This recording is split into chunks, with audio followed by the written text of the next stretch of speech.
प्रथम पादय रसायन अध्याय। इसके अंतर्गत 4 अध्याय हैं। पहला अध्याय अथातो अभय अमलक्यम अध्याय, इसके अंतर्गत 6 योग आते हैं। दूसरा प्राणकाम्यम अध्याय, इसके अंतर्गत 37 योग आते हैं। तीसरा कर प्रचित्यम अध्याय, इसके अंतर्गत 16 योग आते हैं। चौथा आयुर्वेद सम उत्थानियम अध्याय, इसके अंतर्गत 4 योग आते हैं। अब हम फर्स्ट अध्याय की बात करते हैं, अथातो अभय अमलक्यम अध्याय। इसके अंतर्गत 6 योग आते हैं। प्रथम ब्रह्म रसायन, द्वितीय ब्रह्म रसायन, च्यवनप्राश, आम्लक रसायन, हरित्यादि रसायन, हरित्यादि योग। आचार्य चरक ने भेषज और अभेषज का वर्णन भी इसके अंतर्गत किया है। भेषज 2 प्रकार से माना है, पहला स्वस्थस्य औजस्कर और दूसरा आर्तस्य रोगनुत। फिर स्वस्थस्य औजस्कर को 2 प्रकार से माना है, रसायन और वाजीकरण। फिर रसायन को 2 प्रकार से माना है, कूटी प्रावेशिक और वातात्पिक। फिर अभेषज को 2 प्रकार से माना है, बाधन और सयानुबाधन। अब हम भेषज और अभेषज के बारे में पढ़ेंगे। पहले भेषज, इसकी परिभाषा जो औषधि रोग को दूर करती है उसे भेषज कहते हैं। फिर इसके पर्याय, इसके 9 पर्याय हैं। पहला चिकित्सक, दूसरा व्याधिहर, तीसरा पथ्य, चौथा साधन, 5वां औषध, 6वां प्राश्चित, 7वां प्रशमन, 8वां प्रकृति स्थापन, 9वां हित। अब भेषज के प्रकार, यह भेषज 2 प्रकार का होता है।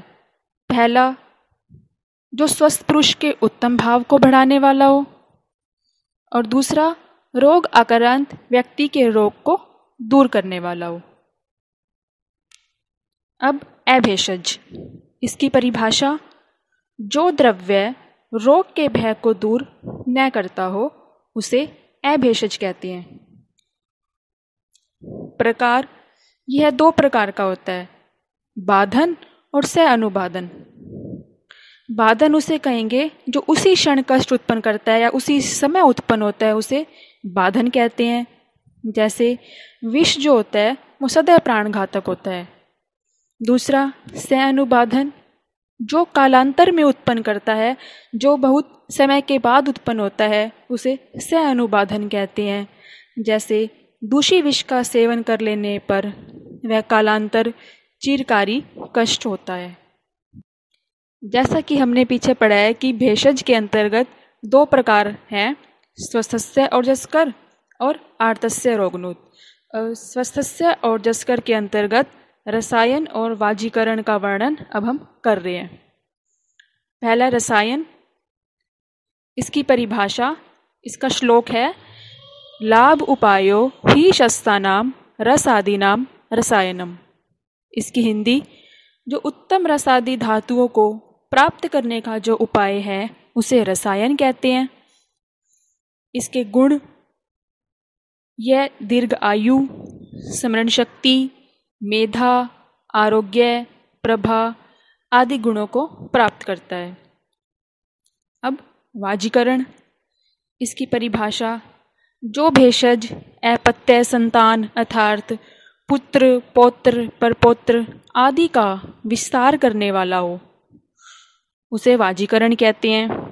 जो शीघ्र ही मैथुन विषयक हर्ष को उत्पन्न करने वाला हो, जिससे शरीर में रस रक्त आदि की पुष्टि होती हो, जिससे वृद्ध अवस्था हो जाने पर भी शुक्र का क्षय नहीं होता हो, जिन औषधियों के सेवन करने से यश, शोभा, बल तथा पुष्टि की वृद्धि होती हो उसे वाजीकरण कहते हैं।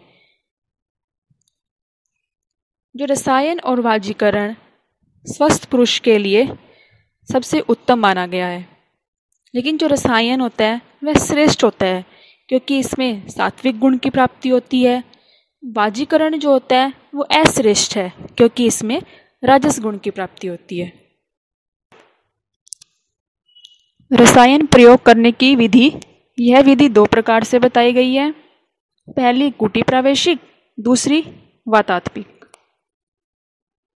कूटी निर्माण करने की विधि और उसका स्थान। जिस स्थान पर पुण्य करने वाले राजा, वैद्य, ब्राह्मण, क्षत्रिय, वैश्य और साधु जन निवास करते हों, जो स्थान भय रहित हो, उत्तम हो, और जिस स्थान पर सभी आवश्यक सामग्रियां मिल जाती हों, और कुटी का निर्माण पूर्व उत्तर दिशा की ओर करना चाहिए। उस कुटी की लंबाई, चौड़ाई और ऊंचाई प्राप्त हो, और जो कुटी है वो त्रिगर्भा होनी चाहिए, जिसमें छोटे छोटे झरोके हों, कुटी की दीवार मोटी हो, और जो प्रत्येक ऋतु में सुक्कर हो। कुटी में अप्रिय और अनुचित शब्द का प्रवेश न होता हो, और उसमें स्त्री जन वर्तमान न हो। सर्वदा वैद्य, औषध और ब्राह्मण वर्गों से युक्त हो, ऐसी एक कुटी का निर्माण कराएं। हम कुटी में प्रवेश करने की विधि क्या है? कुटी में प्रवेश करते समय सूर्य उत्तरायण हो, शुक्ल पक्ष हो, तिथि और नक्षत्र उत्तम हो, शुभ मुहूर्त हो, करण से युक्त तिथि हो, तो बाल बनवाकर धृति, स्मृति और बल को धारण करके श्रद्धापूर्वक सावधान होकर रज और तम इन मानसिक दोषों को दूर कर प्राणी मात्र की कल्याण कामना करते हुए देवता ब्राह्मण की सर्वप्रथम पूजा और प्रदक्षिणा कर उस कुटी में प्रवेश करें। अब रसायन प्रयोग के पहले शोधन। अब कुटी में प्रवेश करने के बाद संशोधन औषधों से, अर्थात हमने वमन, विरेचन, आस्थापन और शिरोविरेचन से शुद्ध हो जाने के बाद, जब शरीर में अगर कुछ भी कष्ट न रहे, शरीर पूरी तरह से स्वस्थ हो, उसमें पूर्ण रूप से बल आ जाए, तब ही हमें रसायन का प्रयोग करना चाहिए, अर्थात उसका सेवन करना चाहिए। अब संशोधन औषध कौन सी होती हैं? जैसे हर्रे का चूर्ण, सेंधा नमक, आंवला, गुड़, मीठावच, वायविडंग, हरिद्रा, पिपली, सोठ, इन सब औषधियों को सम मात्रा लेना है। फिर इनका चूर्ण बनाकर स्नेहन स्वेदन करने के बाद रसायन सेवी पुरुष को दें। इसकी मात्रा जो है 1 तोला, और इसका अनुपान क्या होगा? गर्म जल। जब इस हरित के आदि चूर्ण से रसायन सेवी पुरुष का शरीर शुद्ध हो जाए, तो उसका संसर्जन कर्म, जो हीन शुद्धि वाला व्यक्ति होगा उसको 3 दिन, मध्यम वाले के लिए 5 दिन, उत्तम वाले के लिए 7 दिन तक घृत से संस्कृत पुराने जौ की यवागु खाने को दे। हरितकी के गुण और अमलकी के गुण। अमलकी होती है उसका वीर्य शीत होता है, लेकिन जो हरितकी होती है उसका वीर्य उष्ण होता है। ये इन दोनों में डिफरेंस है।